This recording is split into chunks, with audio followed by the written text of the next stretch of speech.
Nagkagulo ang laro, Cavaliers versus Memphis. Warriors players mas lalong lumabas ang husay dahil kay Butler. May reaction sa unang laro sa Chase Center. At Lakers versus Mavericks preview. Unang pagbabalik ni Luka sa former team bilang isang Laker. Nagtala si Donovan Mitchell ng 33 puntos upang pangunahan ng Cleveland Cavaliers laban sa Memphis Grizzlies sa isang mainit na laban nitong araw. Nag-ambag si Ty Jerome ng 26 na puntos mula sa bench, habang nagdagdag si Evan Mobley ng 25 puntos, 13 rebounds at 8 assists.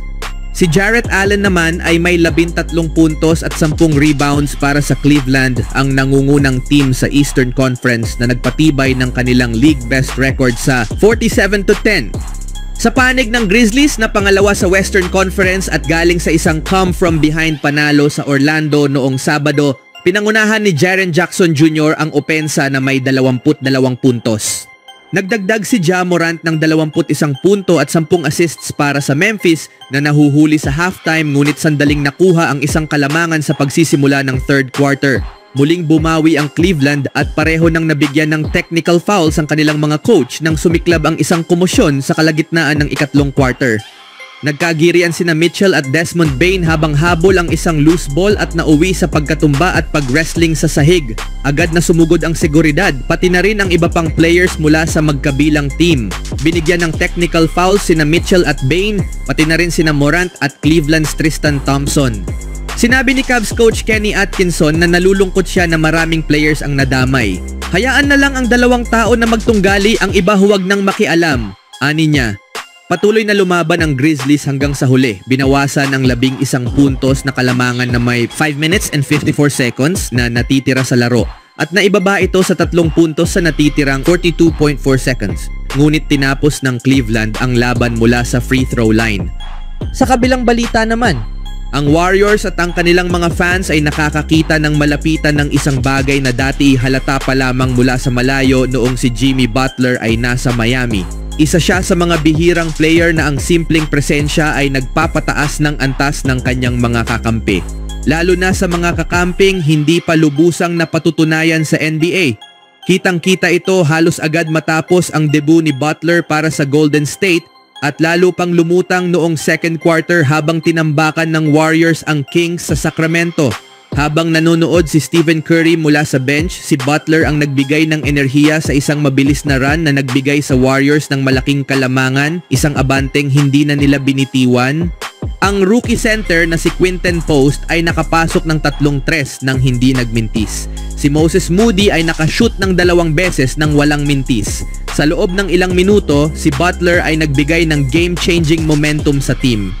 Dinala ng Warriors ang malaking lead sa halftime at nanatiling kontrolado ang laro sa second half upang wakasan ang kanilang losing streak kontra Kings.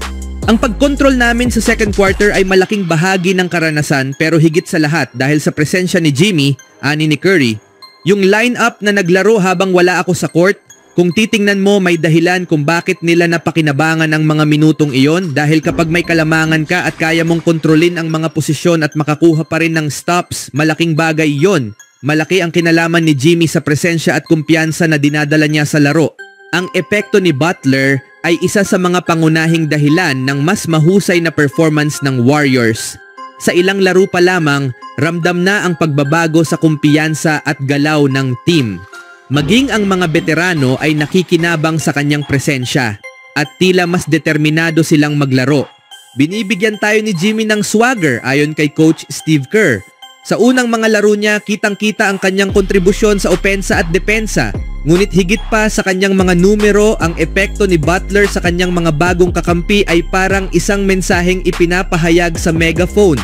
Marunong siyang mag-pass, masabi ni Kerr tungkol kay Butler. Naglilikha siya ng mga opensiba gamit ang kanyang passing, penetration at napakatalinong footwork. Lagi naming sinasabi na dapat laruin ang game gamit ang 2 paa. Si Jimmy, palaging ganon. Jump stop, pivot, hindi nagto-turnover, hindi mo siya basta-basta mahaharangan. At kapag nakuha niya ang bola mula sa depensa, nagkakaroon tayo ng malilinis na shot. Pinagkakabit-kabit niya ang laro para sa lahat.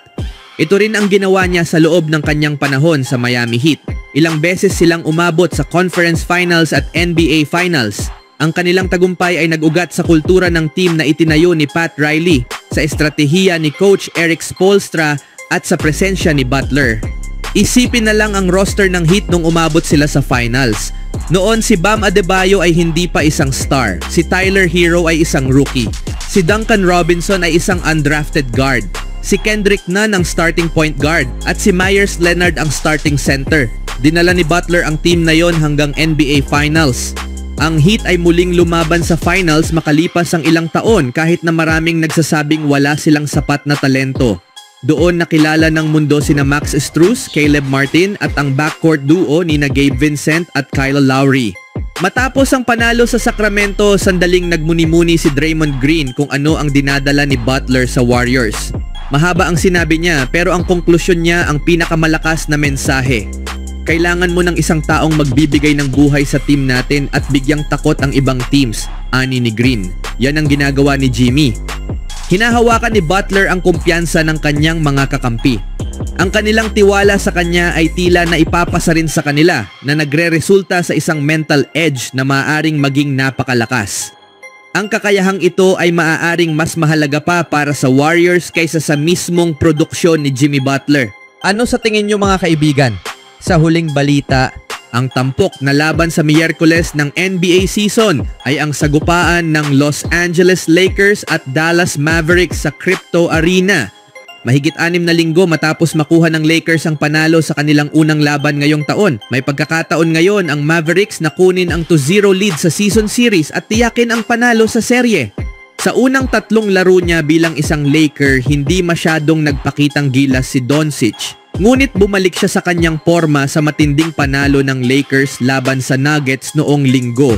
Pinangunahan ni Doncic ang team ni JJ Redick sa Ball Arena na may 32 puntos.